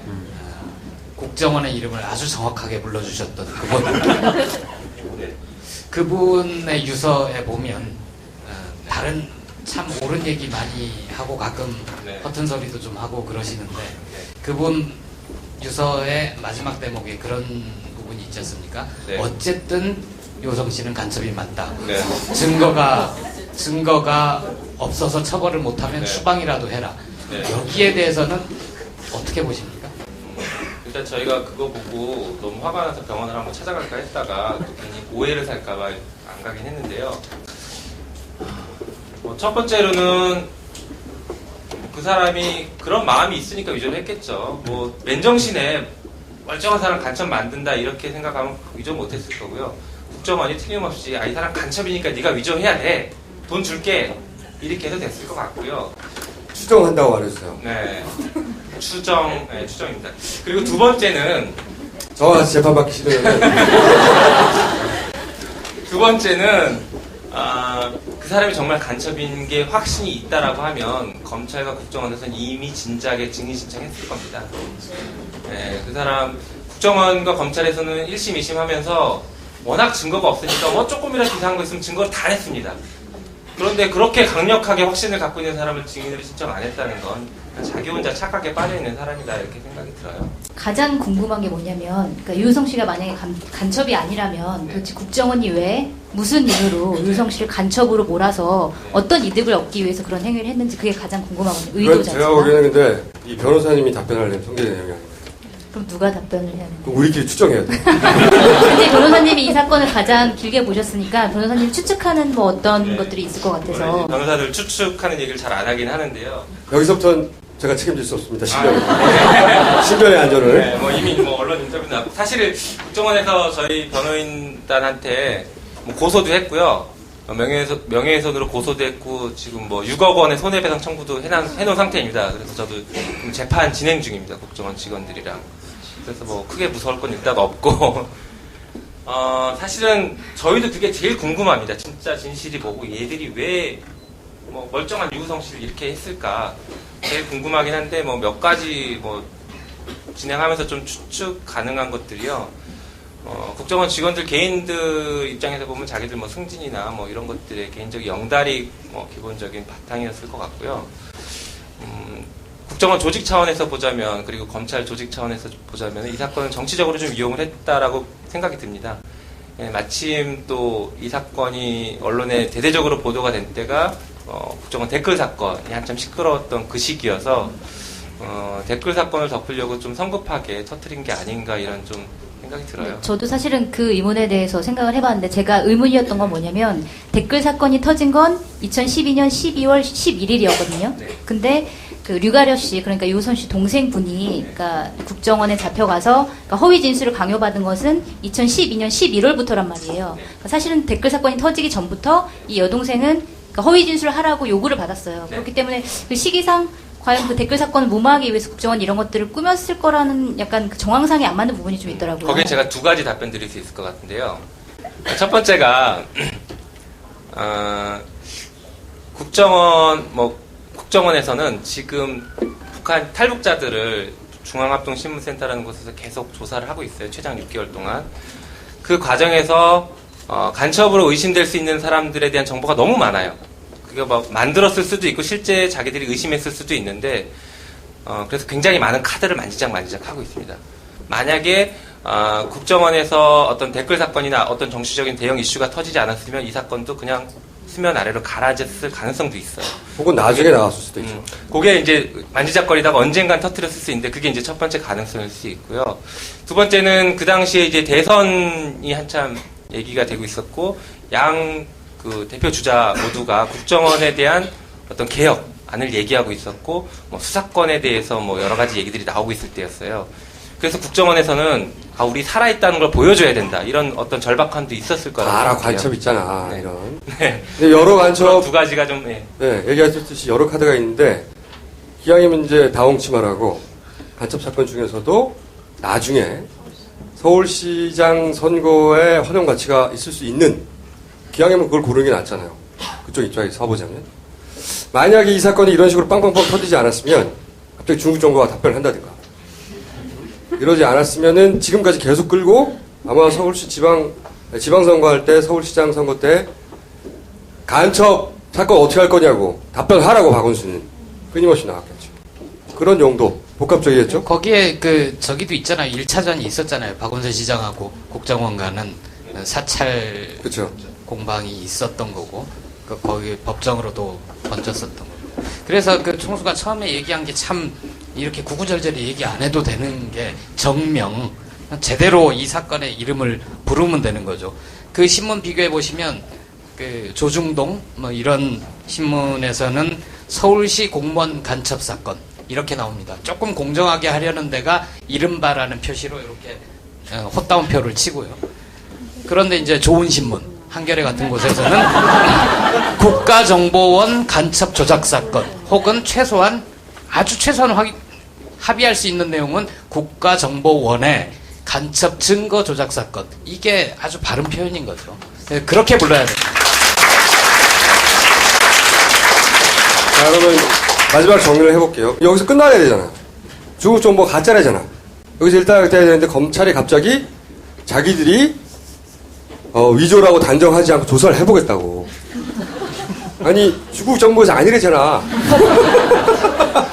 아니 중국 서류는 우리가 더 잘한다 이건가? 말이 안 되잖아. 여기서 끝나야 되는데 소위 말해서 어그로를 끌기 시작합니다. 질질질. 검찰이 끝나야 되거든요. 근데 대응 시간을 벌어야 되니까. 그래서 여기서 또 다른 제 4라운드 돌발 사태가 발생. 뭐냐? 내가 위조범이다! 저 김모 씨. 3번을 얘기한 김모 씨가 내가 위조범이라는 얘기를 검찰 조사를 받다가 해버린 거죠. 여기서부터 사실 급격하게 무너지기 시작하는 거죠. 버팀목이 사라진 거죠. 왜? 검찰을 방패막이로 검찰이 조사하니까 이게 위조도 아니자 말하지 말고 좀 기다려. 이렇게 하고 싶었는데 검찰 조사를 받으러 갔던 그 김모 씨가 내가 했어요. 돈이 오갔고요. 내가 했어요. 말해버린 거죠. 근데 제가 듣기로는 또 지역 얘기를 하는 네, 검찰이 가져온 국정을 통해 가져온 그 서류는 그 지방에서는 발급할 수 없는 서류를 가져왔대요. 처음부터 그 부분만 얘기해주세요. 딴 거 네. 많은데 그 알겠습니다. 부분만. 중국에는 뭐 성이 있고 그 밑에 무슨 자치주가 있고 그 자치주 밑에 여러 가지 시들이 있습니다. 그런데 출입경 기록을 뗄 수 있는 곳은 발급받을 수 있는 곳은 자치주급 공항국에서 뗄 수 있어요. 그래서 아까 얘기한 연변조선족 자치주 공항국에서만 출입경 기록을 뗄 수가 있어요. 정상적으로. 그런데 검찰에서 발급받은 것은 그것의 하급기관인 화룡시 공항국에서 떼와요. 화룡시 공항국 출입경 관리과에서 떼옵니다. 가봤더니 출입경 관리과가 없어요. 출입경 관리 대대가 있어요. 그리고 거기는 발급 권한 자체가 없습니다. 쉽게 얘기하면 우리 여권 발급 받을 때 구청 가서 하지 동사무소 가다 못 하잖아요. 지금 그런 격이에요. 동사무소 가서 발급 받아왔다, 이게 정상적으로 발급 받았다. 모를 줄 알고. 그리고 왜 하필 화룡이냐 얘기했더니 아까 말씀드린 삼합이 이제 북한과 중국을 왔다 갔다 하는 통로인데 이 삼합이라는 곳이 화룡시 소속이다라고 주장을 하면서 그래서 화룡이다 이렇게 얘기를 해요, 검찰이. 저희가 확인해 봤더니 화룡이 아니라 용정시입니다. 그 옆에 시. 그러니까 뭐 구글만 딱 뒤져봐도 나옵니다, 바로. 인천으로 왔다 갔다 했는데 수원에서 떼온 거예요. 수원 동사무소 가가지고. 근데 이제 지도를 잘 보시면 헷갈릴만 한 게 가운데 있어. 그러니까 3번만 위조가 된 게 아니고 1, 2번도 말이 안 되는 거죠. 기본적으로. 다 가짜야! 근데 이게 이제 다 가짜인지 아닌지 헷갈리게 만들고 있죠. 언론을 통해서는. 마치 3번만 가짜인 거죠. 자, 마지막으로. 네. 저희 변호인단은 처음부터 이거 간첩 조작 사건이다. 저희 증거 조작은 뭐 얘기 안 하고 간첩 조작이다라고 처음부터 치고 들어갔고 그렇게 확신하고 사건을 변론을 했습니다. 저희가 간첩 조작이라고 확신을 하고 사건을 진행했던 게 어떤 이유였었냐면요. 그 여동생의 진술이 유일한 증거였는데 여동생의 뭐 고문 협박 이런 거 다 빼서라도 여동생의 진술이 말이 안 돼요. 여동생이 진술한 대로 뭐 중국에서 무슨 일이 있었다라는 거 저희가 이제 중국 다 가서 확인해봤더니 전혀 들어맞지가 않아요. 근데 오히려 유우성 씨가 그때는 어디 가서 뭐 했고 뭐가 가면 뭐가 있다 이 말이 다 맞아 떨어지더라고요. 그래서 여동생이 지금 뭔가 어떤 이유에서든지 굉장히 잘못 진술을 하고 있구나라고 저희들 확신했고 이제 그게 사실은 고문과 뭐 가혹행위에 의해서 만들어진 것이 아닌가 이제 그렇게 강한 확신을 가지고 사건을 진행했어요. 그리고 국정원 직원들도 일종의 가혹행위의 일종들을 인정을 했습니다. 뭐 대표적인 거 제가 몇 가지만 말씀드리고 그냥 마무리 짓겠는데요. 아까 뭐 유성 씨가 얘기했던 망신주기, 뭐 앞뒤로 써붙여가지고 다른 탈북자들 다 보는 앞에서 가서 뭐 망신을 줬고요. 그래서 예전에 유태인들 별 그린 거하고 네, 똑같은 약간 그런 낙인을 찍었어요. 그래서 일단 뭐 여동생의 길을 한번 완전히 꺾어 놓은 상태에서 이제 이건 다 이제 국정원 직원들이 인정한 것만 제가 말씀을 드리는데 기가 꺾인 상태에서 이제 좀 무섭게 생긴 남자 국정원 직원은 계속 반말을 합니다. 처음부터 끝까지 반말을 하고 그리고 뭐 얘기하다가 좀 얘기가 다른데 이렇게 세웁니다. 이렇게 일어서라 이렇게 세우기도 했고 그리고 또 뭐 하나가 이제 밤늦게까지 조사하고 진술서 계속 쓰게 하고 그 다음에 지금 네가 진술을 번복하면 간첩죄보다 진술 번복죄가 더 무섭다 이런 얘기를 해요. 제가 변호사 생활 10년 하면서 진술 번복죄 한 번도 안 들어봤습니다. 처음 들어보는 말을 이제 국정원 직원한테 들어서 여동생이 너무 조사받다 힘들어서 자살 시도를 해요. 아까 얘기했던 그 시계를 깨가지고 자살 시도했던 그 부분도 인정을 합니다. 다만 이제 국정원에서는 자살 시도까지는 아니고 자살 시위였다. 뭐 이 정도로 이렇게 얘기를 하는데 멀쩡한 사람이 뭐 이렇게 자살 시위를 할 이유가 도대체 뭐가 있었을지 모르겠어요. 그래서 이제 국정원 직원들이 인정한 부분만 보더라도 굉장히 버티기 힘든 그런 조사가 이루어졌고요. 혹자는 이제 이런 얘기도 합니다. 독립투사도 6개월 동안 가둬놓으면 다 분다. 그 안에서 6개월 동안 혼자 감금돼서 조사를 받는 게 얼마나 힘들고 고통스러운지 아무도 모른다. 그리고 이 여동생이 언제 나갈지 모른 채 조사를 받습니다. 우리는 지금 6개월 알고 있지만 들어가는 탈북자는 내가 조사가 언제 끝난지 모릅니다. 내가 여기서 말 제대로 원하는 대로 해주지 않는 한 나는 평생 여기 있을지도 모른다는 두려움이 있어요. 그리고 아까 달력 안 준다라고 했는데 이게 대표적인 고문의 한 유형입니다. 시간적, 공간적 그 관념을 없애버리고 외부와 차단시키는 게 대표적인 고문입니다. 그리고 그 가족과 연락을 못하게 하는 거, 이것도 국정원 직원이 인정한 내용인데 지금 말씀드린 이런 어떤 조각들만 보더라도 우리 사회에서 인정하고 있는 여러 가지 고문의 흔적들입니다. 이 고문의 흔적들을 국정원 직원도 어느 정도 인정을 했고 그래서 진술이 만들어져서 여기까지 오게 된 것입니다. 저는 뭐 이 정도로 마치겠습니다. 감사합니다. 오늘 요 이야기는 여기서 일단 하려고 그랬어요. 사실은 저는 이렇게 끝날 줄 알았어요. 뭐냐면 예상으로는 이 김모 씨의 국적이 중국입니다. 중국. 그리고 참고인이에요. 피의자가 아니었어요. 그러니까 대충 묵비하다가 중국으로 가버리면 끝나는 거예요. 그쵸? 저는 그렇게 끝날 거라고 예상했고 국정원도 그렇게 준비했을 거라고 생각했어요. 간단하잖아. 묻는 말에다가 적당하게 답하다가 모르는 건 곤란한 건 묵비하다가 그래도 가둘 수가 없어요. 중국 국정이니까 추방 정도 하겠지 결국은. 그게 끝날 줄 알았거든요. 말을 해버렸어. 거기서 버티다가 3차 들어갔을 때 새벽에 말했다는 거예요. 왜 그런 거예요? 왜 그랬을까? 여기서 저희의 이제 소설 잠깐 써보고 마무리 하도록 하겠습니다. 왜 그랬다고 생각하세요? 혼자 쓰세요.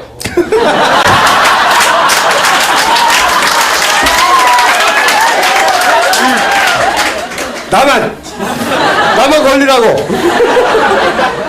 송채 기자님은 어떻게 생각하십니까? 왜 그랬다고 생각하세요?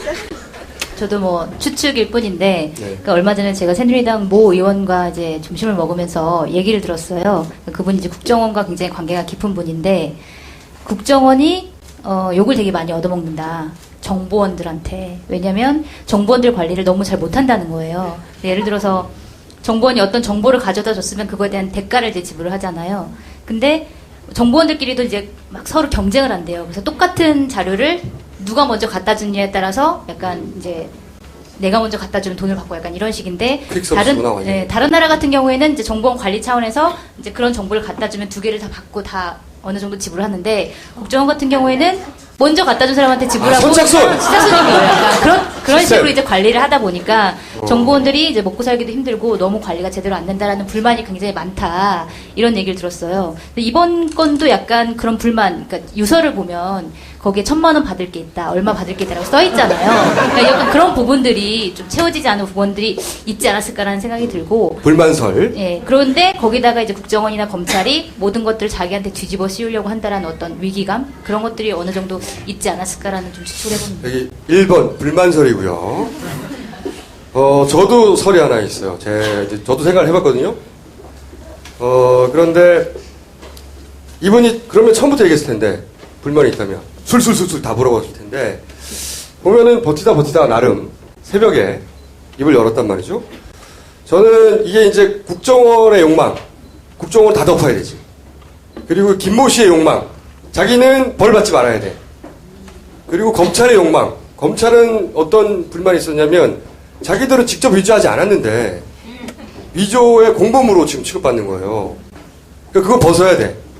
이 세 가지가 막 엉켜있다고 생각을 하는데 국정원은 당연히 김 씨한테, 김모 씨에게 그냥 묵뼈 가. 그럼 다 끝나. 중국 국적이니까. 중국 국적이에요. 탈북자 아니에요. 그렇게 얘기했을 거고 김모 씨도 처음에 그 정도 생각했을 것 같아. 근데 이제 검찰이 적당히 하지 않고 자기들 죄도 벗고 그러니까 승질 나잖아요. 자기들은 위조 안 했는데 덤태겠으니까. 그리고 최동욱건 있잖아. 생각해보면 내내 국정원에 당해왔어요. 검찰이. 이번 기회에 우리도 최소한 칼절은 줘야 되겠다. 이런 욕망이 있었던 거지. 그래서 계속 물어본 거지. 꼬시고 해요하고. 그래서 어느 순간 네 국정원이 널 보여주고 갔냐. 너한테 불어라.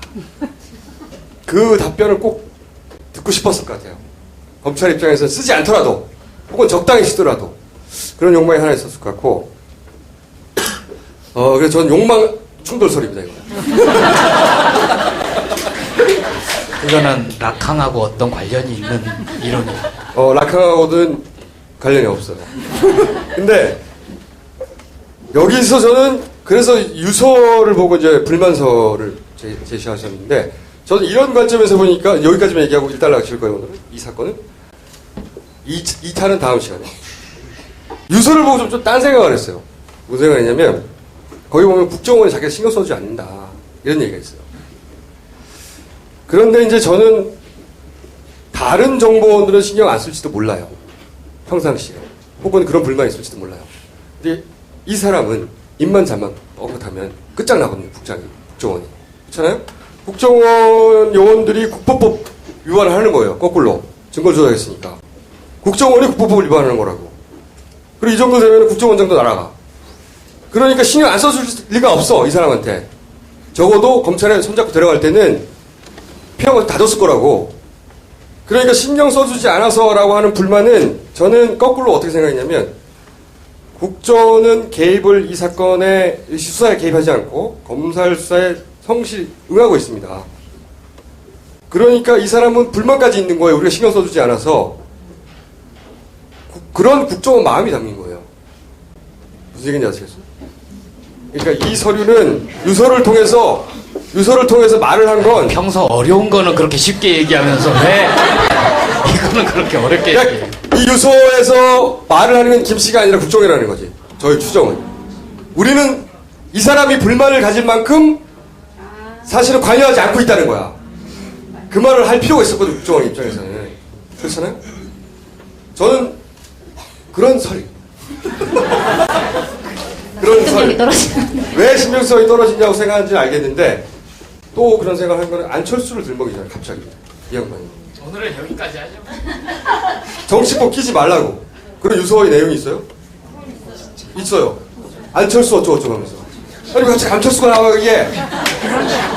거기 유서는 황당해요. 안철수하고 민주당 이거 정치적으로 이용하지 말고 니들도 크게 다르지 않으니까 새누리당이랑 합쳐라. 그런 얘기가 나와요. 그러니까 정치권 일에 여기다가 끼지 말라는 거거든요. 실제 새누리가 그 다음날 얘기합니다. 정치권을 우리 관여하지 말고. 그리고 갑자기 그 다음 일요일날 국정원이 사과하지. 밤 9시. 일요일날 밤 9시에. 그 다음에 대통령 유감 발표합니다. 그리고 나서 국정원 압수수색 바로 들어갑니다. 나 니네 집에 들어간다. 검찰이 하니까 이제 어서 오세요 국정원이 한 그런 나들이죠. 압수수색이 아니라 또 수사 막 속도냅니다. 그리고 국정원 몇 명 구성한다는 그런 얘기도 나와요. 남재준 사퇴가 나와. 이게 다 2박 3일 동안 벌어진 일이에요. 전부 다 후다다다다다다. 이런 빠른 진행으로 봐. 저는 어느 시점부터 국정원 여기 관여했다. 자살 기도 사건, 자살 그 자체가 진짜인지 가짜인지를 제가 말할 수는 없으나 그 사건은 어느 정도 관여했다. 이게 저희 설입니다. 유서 포함하여 설! 욕망충돌설 플러스 관여설 소설이죠. 신비성 어떤 얘기죠? 나 좀 살게!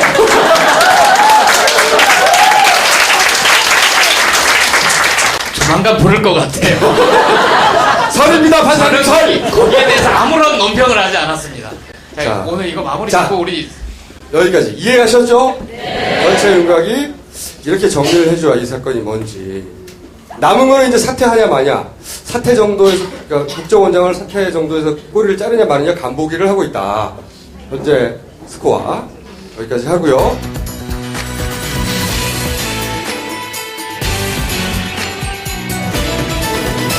저희가 선대인 수장님을 여기 초대한 것은 선대인 수장님이 쭉 쉬고 계시기 때문에. 나름대로 엄청 바빠요. 그리고 선대인 소장님을 제가 놀려먹기 굉장히 좋기 때문에 불러서 참조 경제에 대해서 참조 좀 발음을 잘해야 돼요. 참조경. 그 참조. 참조예요? 우리 좀 참읍시다. 참조경 아시죠? 아 참조 나름 패러디인데 웃기지가 않네요. 자 오늘 어떤 이야기를 하시려고 합니까? 월세 과세 오늘 주제라고 하는데 이 주제를 선정하신 이유가 뭡니까? 최근에 뭐 가장 이슈가 되는 문제입니까? 언제 최근에 크게 이슈가 됐죠? 경제면 안 읽으시죠, 총수는? 아니죠. 아니 근데 이거는 임대할 그 주택이 있는 막힌다. 집 주인들 아니, 아까 들만 사과를 있는 거 아닌가요? 아니. 국정원 조작 사건 할 때는 막 굉장히 신났어! 지금은 질문도 버벅거려. 이게 뭐야? 일단 주택 임대차 선진화 방안이라는 걸 정부가 내놨어요. 그렇죠. 예. 전혀 선진화 방안이 아니죠. 이거는 그럼 누굴 위한 대책입니까? 뭐 부동산 부자들을 위한 대책이라고 내놨는데 스텝이 좀 꼬였어요. 왜요? 이런 거거든요. 그 지난해 828 대책 나온 건 아시죠? 1%대 뭐 초저금리, 뭐 좀 어려운 말 써서 뭐 수익 공유형, 손익 공유형, 몰기지 뭐 이런 이야기 나왔었잖아요. 무슨 얘기를 하시는 거예요 지금? 못 알아듣겠잖아. 집을 사는데 서민들이 집을 사는데 네. 여러 가지 형태로 초저금리로 집을 사게 해주는 거예요. 왜냐하면 예. 집이 안 팔리니까 니들한테 빚 내줄 테니까 집 사라. 이 대책이 828 대책이에요. 그렇죠. 일단 이렇게 얘기를 해주세요. 이야기 하려고 그랬어. 근데 뭐 한마디로 요약하면 빚내서 집 사라 대책이었죠. 저는 이걸 지금 정부가 하고 있는 걸 토끼몰이라고 해요. 왜 토끼몰이냐? 828 대책은 전세 세입자들한테 너희들 지금 전세값 오르니까 힘들지. 집 사. 싸게 돈 빌려줄 테니까 집 사. 그래서 이제 집을 사도록 토끼몰이를 하는 거예요. 이번에 2월 26일 날 아까 이야기했던 임대차 선진화 방안이라고 이제 내놨는데 뭐 이른바 이제 월세 대책이죠. 월세 대책을 내놨는데 이번에는 전세 수요자를 월세 쪽으로 토끼몰이를 하려고 했던 거예요. 그런데 스텝이 꼬였습니다. 스텝이 이러면 질문 아니 아니, 일단 그 월세 대책의 핵심을 얘기를 그렇죠. 어떻게 토끼몰이가 되는 거예요? 토끼 어딨어? 토끼 어떻게 보는 거예요? 왜 몰리는 거죠? 이렇게 하면? 그러니까 정부가 해놓은 건 이겁니다. 월세 사는 사람들한테 세액공제를 해주겠다.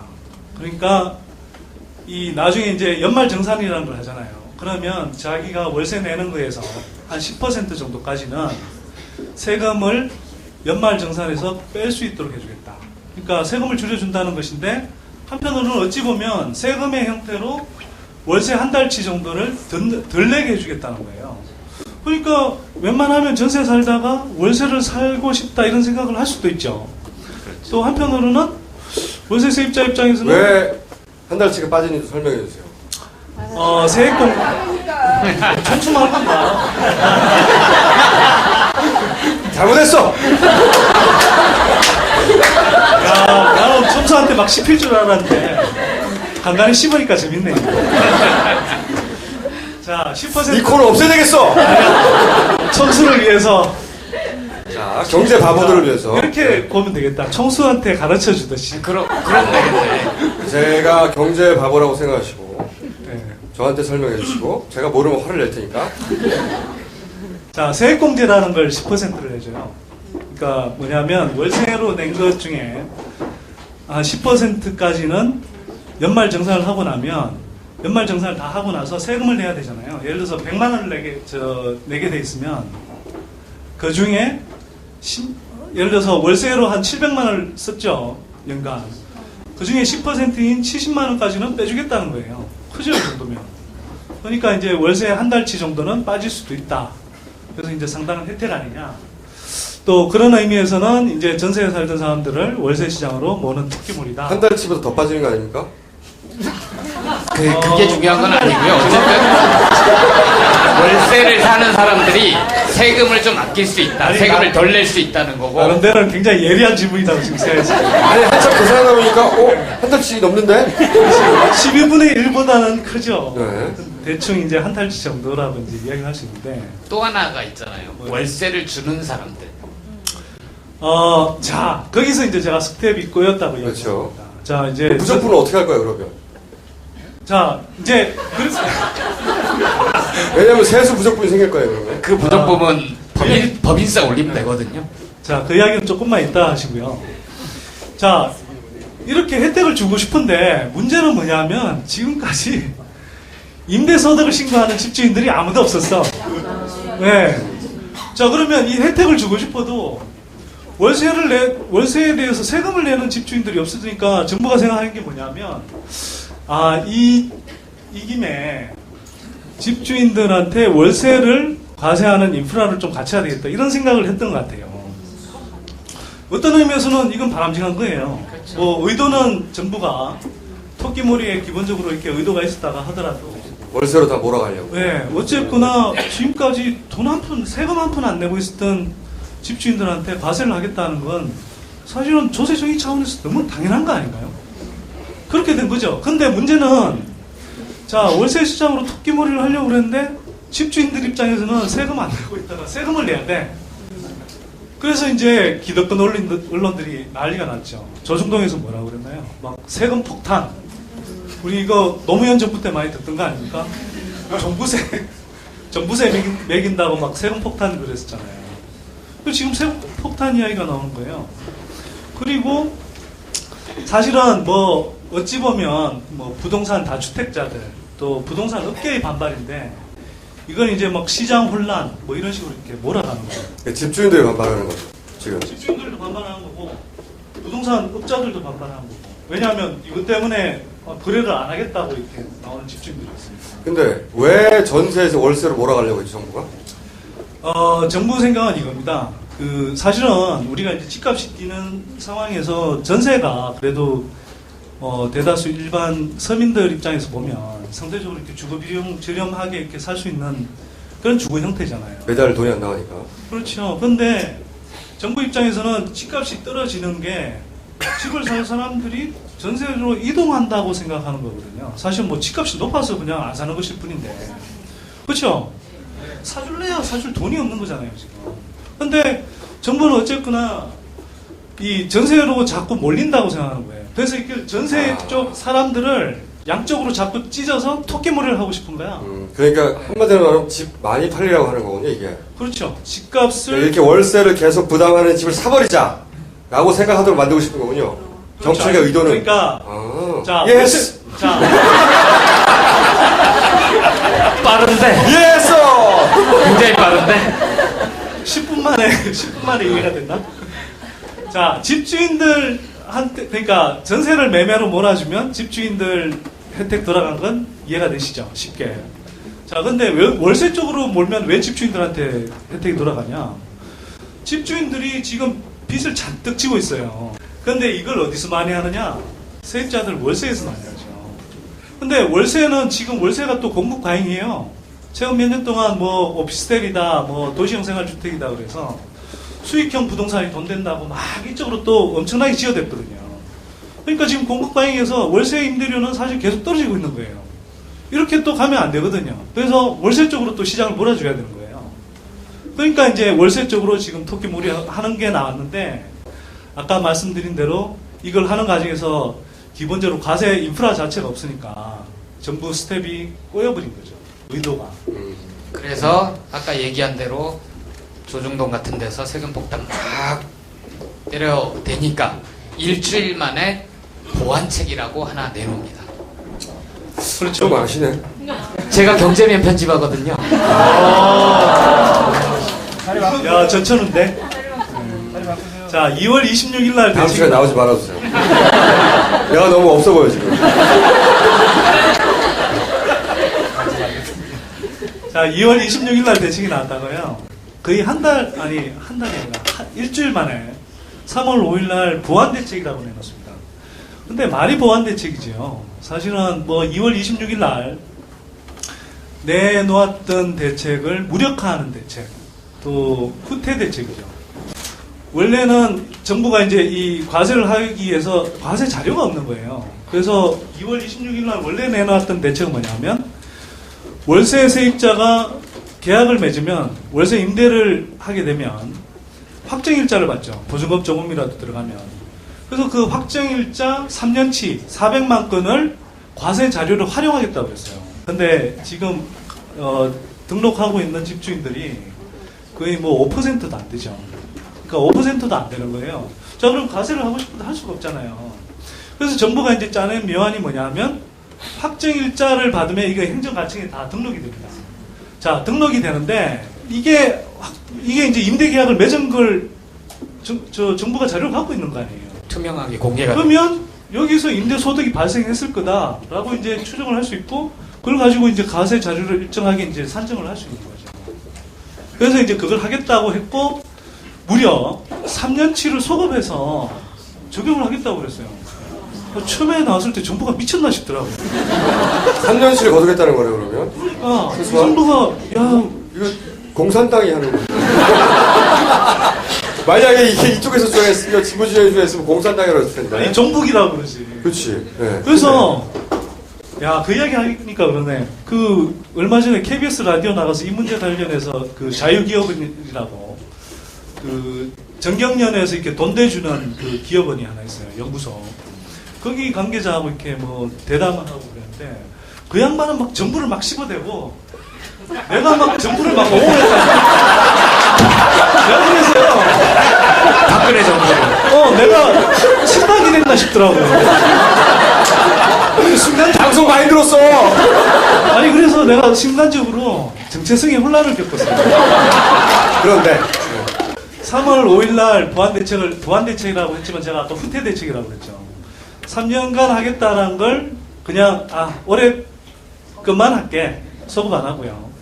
자, 과세도 원래는 올해부터 하기로 돼 있었는데, 14년, 15년 치는 비과세, 16년 치부터 하는데, 자, 2016년부터 할 때도 2주택자인 경우에 임대소득이 2천만 원 이하인 경우는 여러분들 자영업 해보신 분들은 아실 텐데, 소득 좀 있으면 종합소득세를 내잖아요. 종합소득세는 세율이 높아요. 근데 그걸 종합소득세를 안 내고 일반 과세를 해서 14% 단위세율로 일반 분리과세를 하는 걸로 그렇게 혜택을 주는 걸로 정리가 되고요. 물론 뭐 3주택자 또 20만 원 이상은 16년부터는 하기로 했는데, 여기서부터는 어렵네. 아니, 난 물어보고 싶은데, 지금. 자, 다른 사람들이 다 알까봐. 나만 모르는 건지, 싫어요. 또 하나가 뭐냐면, 네, 정부가 내세운 논리는 있잖아요.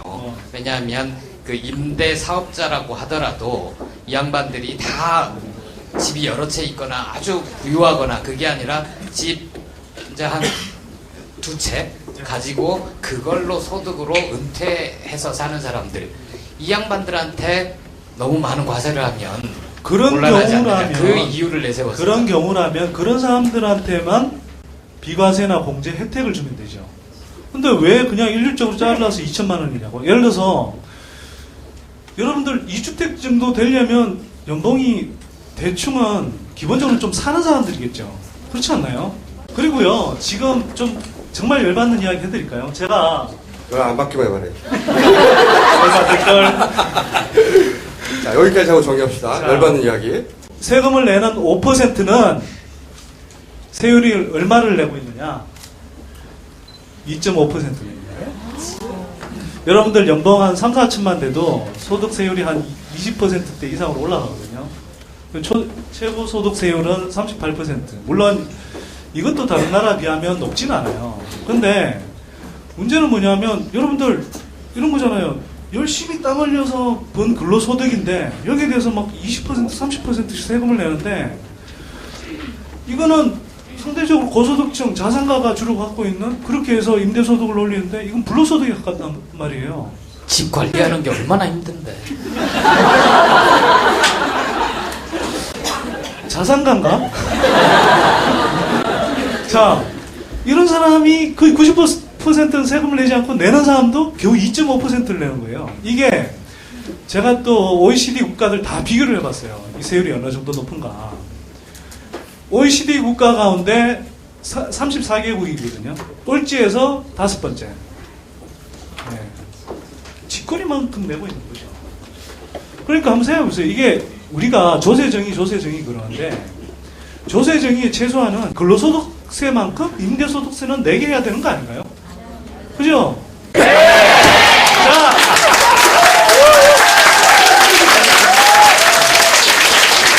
자, 편집을 하시겠죠, 뭐. 그러니까 집으로 장사하는 사람들 최소한 월급 받는 사람만큼 세금 내라는 거 아니에요? 그렇죠. 한마디로 말해서. 이렇게 얘기해 주세요. 아니 근데 이게 또 그렇게 되더라도 문제가 있을 수 있는 게 이 집을 가진 사람과 거기에 월세를 들어 사는 사람의 힘이 균등하지가 않잖아요. 따라서 집을 가진 사람한테 임대소득에 대해서 과세를 하면 이 줍지인은 다시 그만큼의 부담을 자기의 을인 세입자한테 전가할 가능성이 있다는 거죠. 자, 제가 또 뭐 그런 우려. 저도 이 생각을 했는데 먼저 말했네. 자, 여기까지 답변하고 그러면. 저도 뭐 그런 우려가 전혀 없다고 이야기하는 건 아니고요. 그런데 이것부터 한번 생각해보세요. 왜 조중동이 반발할까?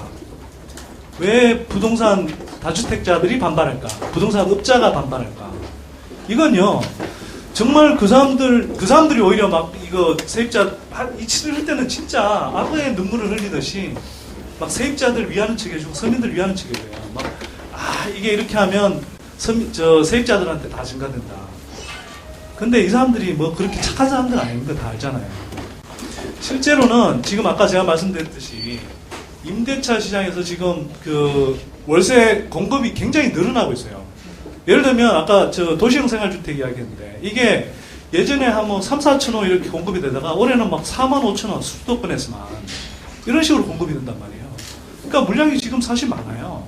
그래서 월세 임대료가 계속 떨어지고 있거든요. 사실은 그래서 지금 집주 어찌 보면 일시적으로라고 하긴 좀 길지만 하여튼 최근 몇 년 사이에는 오히려 집주인이 세입자를 구하기가 쉽지가 않아요. 어찌 보면 월세 시장에서는 적어도. 그러니까 일부 지역에서는 집주인이 뭐 증가할 우려가 일부는 있다 할지라도 전반적으로는 사실은 증가하기가 쉽지 않은 상황이라는 거죠. 그리고 어쨌거나 우리가 한번 생각해보세요. 이게 근로소득세가 꼬박꼬박 내고 있는데 수십 년 동안 근로소득에 대해서 세금을 한 번도 안 냈어요. 언젠간 정상화해야 되는 거 아닙니까? 물론 뭐 이 정부가 빈정상이 이러다 보니까 또 친박 같은 거 자꾸 말합니다. 아시죠? 그 차이는. 저는 진짜 비정상을 정상화하고 싶은 사람이고요. 이 정부는 비정상을 정상이라고 우기는 정권이고, 그죠? 그래서 이거는 지금 상황에서 월세에 대한 과세는 언젠간 도입해야 되는데 어찌 보면 시기적으로도 상대적으로 큰 부작용 없이 도입하기 좋은 때다. 저는 그렇게 생각을 하는 거죠. 질문. 박근혜 정부 1년이었잖아요. 그러면 오늘 첫 번째 프로그램에서 좀 더 큰 주제로 박근혜 정부의 1년의 경제정책 혹은 박근혜 정부의 1년의 민생정책에 대해서 총평을 한다거나 그러지 않고 이 왜 작은 정책에 대해서 먼저 얘기를 꺼낸 거예요? 하나를 보면 열을 나는 거 아닌가요? 손대일 소장님 말이죠. 방송 많이 들었어요. 바보였거든요? 아, 코너 금방 없어지지 않겠어요? 네. 그런데 민생정책을 안 그래도 이제 저 작가분이 민생정책에 대해서 한번 좀 전체적으로 총평을 해보자 이런 이야기를 하시더라고. 근데 평을 할래야 민생에 관한 말은 많이 나왔는데 정책은 하나도 없어요. 여러분들 생각나는 거 있으세요? 그러니까 어떻게 논평을 합니까 이게? 자, 잘했다 하니까 계속 하려고. 자, 애초 이 정책의 목표가 집을 잔뜩 쌓여있는 집을 해치우려고. 그런 의도였지만, 어쨌든 그 효과는 긍정적일 수 있었는데, 이제는 그 효과조차 없어진. 많이 유야무야 유야무야, 되고 있는 네. 상황이죠. 그래서 선대일 소장님의 주장은 집장사 하면서 최소한 봉급쟁이 정도의 월급은 내야 된다. 이 주장이고, 그게 아직도 안 되고 있다. 그래서 화났다. 박근혜 정부의 경제정책이라는 게 다 이따위다. 그래서 조금 더 큰 틀에서 말씀을 좀 그만하시죠. 자, 겨우 이랬기 때문에. 자, 뭐 그래도 정리는 좀.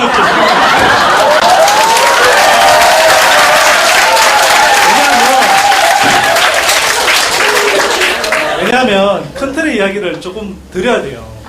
한번 조세형평성 문제에 대해서 한번 생각해 보시면 좋겠는데, 우리 근로소득세 내잖아요. 탈탈 틀리잖아요. 유리할 지갑이라고 그러잖아요. 자, 재벌들 세금 내던가요? 이재용 지금 수조 원대 자산가 돼 있는데 상속세 얼마 냈을 것 같습니까? 안 냈습니다.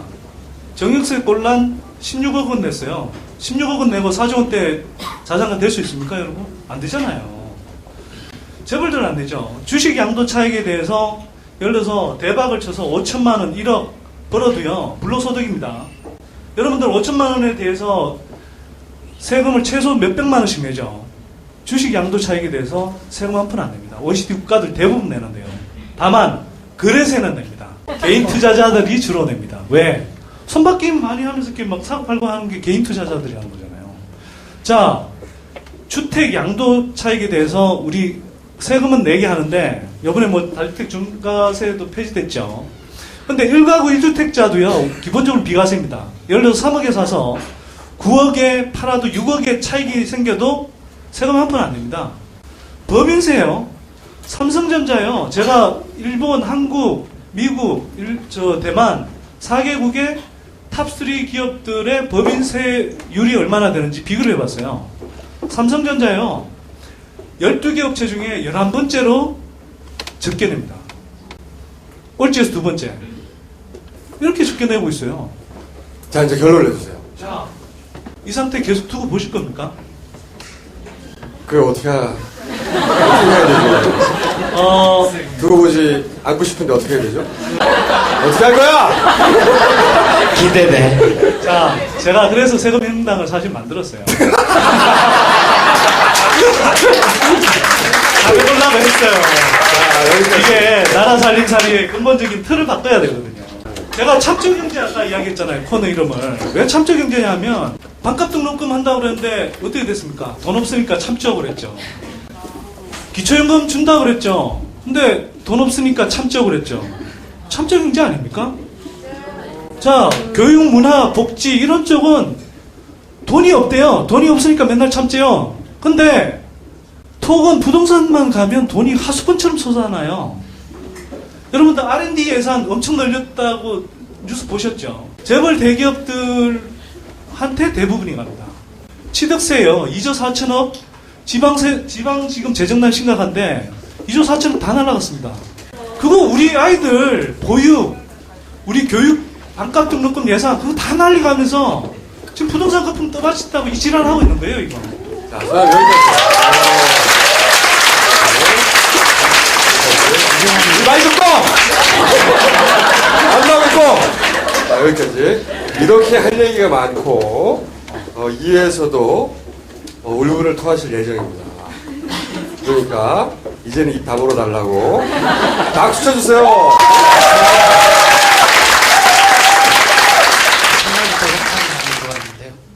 선대인 소장 책부터 선대인 미친 부동산을 말하다 세계의 명적. 네. 여러분들의 부동산에 대한 관념 자체를 근본적으로 바꿀 혁신자 이렇게 이야기했더니 저 부동산 업계에 제 안티가 많아요. 그래서 저보고 부동산이 미친 게 아니고 선대인이 미쳤다. 그리고 이 책이 나오고 난 다음에 제가 화성동탄에서 콕 집어서 화성동탄에서 아파트 2채를 분양받았다 이런 루머가 들었습니다. 사실 무건이고요. 저 경기도 영인으로 최근에 전세 얻어서 이사했습니다.